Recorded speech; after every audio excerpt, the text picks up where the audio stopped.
জিন্দিগির হালাত, মিথ্যার পর মিথ্যা, অন্যায়ের পর অন্যায়, স্বাভাবিকভাবে বছরের পর বছর, দিনের পর দিন করছো।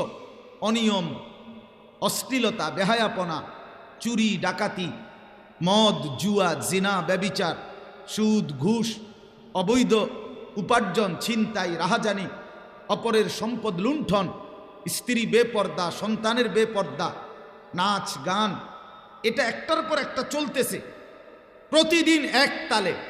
কিন্তু আপনার আমার হৃদয়ে কোনো পরিবর্তন নাই, অনুশোচনা নাই, লজ্জিত কোনো অনুভূতি নাই, বিব্রত ভাব নাই, একটু অনুশোচনাও নাই। আল্লাহর নবী যেন বলতে চাচ্ছে, হায় আল্লাহর বান্দা, ধরে নাও এমন নাফরমান, এমন পাষাণ, তোমার ঈমান অনেক আগে হারায় গেছে।